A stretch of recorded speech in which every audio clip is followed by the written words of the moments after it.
A Câmara dos Deputados concluiu nesta quarta-feira a votação do projeto de lei que regulamenta os contratos de terceirização. O texto principal foi aprovado no último dia 8, mas a análise de emendas ficou para esta semana. O projeto agora segue para a votação no Senado. A principal ideia é que as empresas possam terceirizar qualquer tipo de serviço. E para esclarecer as dúvidas sobre este assunto, nós recebemos o advogado trabalhista Rodrigo de Carvalho. Rodrigo, boa noite. Obrigada pela presença. Boa noite, obrigado pelo convite. Vamos começar então pelo básico. O que regulamenta esse projeto de lei para as pessoas, para os nossos telespectadores que ainda têm dúvidas sobre ele, sobre o que muda na lei trabalhista? A grande mudança nessa lei trabalhista ou até nessa proposta, nesse projeto de lei é o quê? É a terceirização das empresas na relação à atividade fim.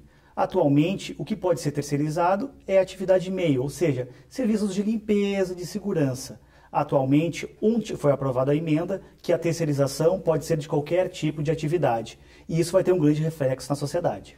Você acredita mesmo que as empresas vão partir para esse tipo de alternativa, digamos assim, chegando a demitir os funcionários e recontratando eles como prestadores de serviços? A tendência é que aconteça isso. Por quê? A mudança seria em questão de custos para empresas, então acredito que vai ter um reflexo muito grande. Porém, temos que fazer a ressalva que isso é um projeto de lei que deverá ir para o Senado e vai ter algumas mudanças.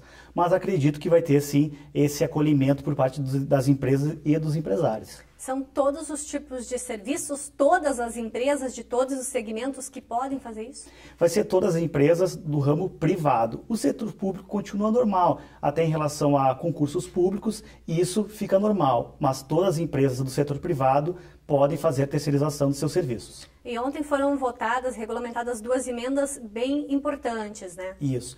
A emenda mais importante seria da atividade fim, que as empresas poderão contratar sim e fazer funcionários que façam todos os tipos de atividades.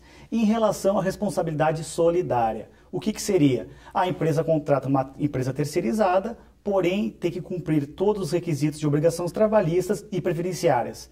Caso não ocorra, a empresa pode ser acionada na justiça pelo trabalhador. Então, é a responsabilidade da empresa que presta o serviço e a empresa que contrata essa terceirização. Então, é uma responsabilidade solidária. Analisando os dois lados, para a empresa é mais vantajoso? Em relação a custos, vai ser muito mais vantajoso. Porém, o trabalhador vai sofrer em relação aos custos, em relação a salário e alguns benefícios. E isso é muito importante salientar para a sociedade, porque vai ter reflexo, sim, em relação aos valores de salário. Alguns especialistas defendem essa medida como positiva, como boa para a fiscalização dos serviços terceirizados que já existem. Isso também vai acontecer? Vai acontecer. O que estão pleiteando em relação a esse projeto de lei? É a especialização, ou seja, cada área vai ser uma área especial para cada tipo de função. Por exemplo, os bancos quiser terceirizar, vai terceirizar todos os seus funcionários. Ou seja, o motivo dessa terceirização é ser a especialidade, que seria o mais importante para o setor das empresas e dos empresários, né, no caso. E o que você acredita, pela sua experiência como advogado trabalhista, caso esse projeto ainda seja aprovado no Senado, caso a presidente Dilma sancione, né, essa lei, esse projeto de lei, você acredita que realmente todas as empresas, ou grande parte delas, irão fazer uso disso, já que reduz os custos, ou não, que vai haver inicialmente uma conversa com o funcionário? Eu acredito que primeiramente vai ter uma conversa com o funcionário, mas ressalvando em relação aos custos. Os custos atualmente são custos altos. E essa possibilidade de terceirizar seria uma redução de custos. Eu acredito que não vai ser uma medida radical. As centrais sindicais estão batalhando nisso, pressionando em relação a isso. Por um outro lado, também tem os empresários, grandes banqueiros que querem fazer terceirização. Eu acredito que não vai ser uma medida radical, ou seja, vai ser uma coisa plausível. A presidente Dilma vai verificar os pontos relevantes nessa proposta de projeto de lei, mas eu acredito que não vai ser uma coisa radical. Mas a gente pode verificar que atualmente a sociedade já está bem atenta a essas mudanças, e isso aí é importante para todos nós. Os trabalhadores devem ficar receosos então mesmo? Acredito que sim, porque em relação até valores de recebimento, até benefícios, poderão ser sim perdidos.